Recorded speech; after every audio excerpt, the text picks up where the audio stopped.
मातृभूमि न्यूज, मातृभूमि की आवाज, मातृभूमि के लिए। સુપ્રસિદ્ધ પ્રવાસન સ્થળ દીવને હવે ગીરના બીચો ટક્કર આપશે। ઉના ગીરમાં બીચોના પ્રચાર પ્રસાર અને વિકાસ માટે રાજ્ય સરકાર અને સ્થાનિક કલેક્ટર દ્વારા કમર કસવામાં આવી।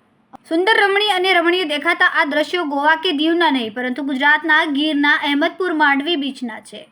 આ બીચ દીવના ધોધલાને અડીને આવ્યો છે। દીવની હદ પૂરી થાય અને અહીંથી ગુજરાતના ગીરની હદ શરૂ થાય છે।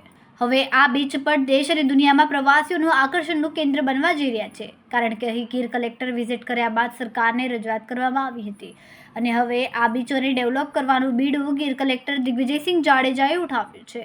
અહીં પર 3 દિવસ સુધી બીચ ફેસ્ટિવલનું આયોજન કરવામાં આવી રહ્યું છે। આગામી 24, 25, 26 જાન્યુઆરીના આ બીચ ફેસ્ટિવલ રંગારંગ રીતે ઉજવાશે। આપણે 24, 25 અને 26 જાન્યુઆરી ગુજરાત પ્રવાસન વિભાગ અને જિલ્લા વહીવટીતંત્ર ગીર સોમનાથના ઉપક્રમે આ જગ્યા ઉપર એટલે કે અહેમદપુર માંડવી બીચ ઉપર આપણે બીચ ફેસ્ટિવલનું આયોજન કરેલ છે। આપ જુઓ છો કે આ બીચ છે એ ખૂબ રમણીય સ્થળ છે। અહીંયા સવારે સૂર્યાસ્ત નહીં પણ સૂર્યાસ્ત પોઈન્ટ તો બધા હોય છે, પણ સૂર્યોદયના પોઈન્ટ બહુ આપણે ઓછા છે। આ આદર્શ પોઈન્ટ છે। આપ દરિયાની અંદર અમારી જ્યાં ઓલરેડી લાયસન્સ આપેલી જે આપણી જે કંપની આ જે કામ કરે છે એની બોટમાં જઈને સૂર્યોદયનો આનંદ લઈ શકો। શિયાળાના ટાઈમમાં અહીંયા ડોલ્ફિન પણ જોવા મળે છે, એ પણ આપ જોઈ શકો। બીજી ઘણી બધી પ્રવૃત્તિઓ વોટર સ્પોર્ટ્સની છે, જે ખૂબ સારા ઇન્ટરનેશનલ સ્ટાન્ડર્ડના જે ઇક્વિપમેન્ટ છે એનો આપ લાભ લઈ શકો। બીજું કે આપ જે આ ખુલ્લો પટ જોવો છો એમાં આપણે ચિલ્ડ્રન પ્લે એરિયા કે આ રેતીને ધ્યાનમાં રાખી અને બાળકો માટે જ ખાસ, બહુ મોટી રાઇડ નહીં પણ બાળકો છે એ એની સેફ્ટીને ધ્યાન રાખી અને એવી રાઇડ્સને હું આપું એક એમ્યુઝમેન્ટ પાર્કનું આયોજન કરશું। જે ગુજરાતના જે સારી ખ્યાતનામ બ્રાન્ડ છે લોકલ ફૂડની, એને પણ આપણે ઇન્વાઇટ કરી એના પણ આપણે ફૂડ સ્ટોલ આપણે ઊભા કરશું। 3 દિવસ રાત્રે જે એનો જે લેઝર શોનું છે એનું આપણે આયોજન કરેલ છે અને દેશના ખ્યાતનામ કલાકારો છે એનું લાઈવ કન્સર્ટ આપણે 3 દિવસ અહીં રાખશું। મલ્ટીમીડિયા શોનું પણ આપણે આયોજન કરવા જઈ રહ્યા છીએ।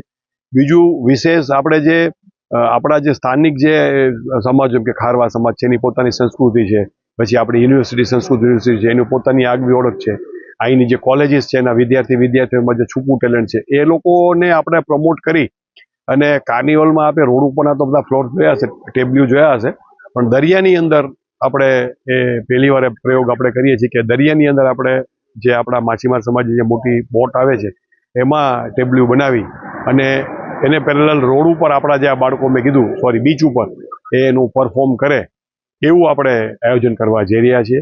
ત્યારે આ તબક્કે આપના માધ્યમથી આપણી પ્રદેશની જે આપણી જનતા છે, ગુજરાત સમસ્તને હું કહું છું અને બીજા પણ આ રાજ્યોમાંથી પણ લોકો પ્રેરણે અહીં આવે અને આ જગ્યાનો આનંદ લે અને આ જગ્યાનું ભવિષ્ય ખૂબ ઉજળું છે।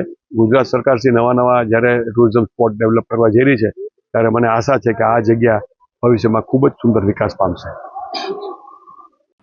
રિપોર્ટર મૌલિક જણકાડ, માતૃભૂમિ ન્યૂઝ, ગીર સોમનાથ। ખૂબ જ ટૂંકા સમયમાં માતૃભૂમિ ન્યૂઝ OTT પ્લેટફોર્મ અને મેગા સિટીમાં કેબલ નેટવર્ક સાથે જોડાઈ જશે, તો જોતા રહો માતૃભૂમિ ન્યૂઝ।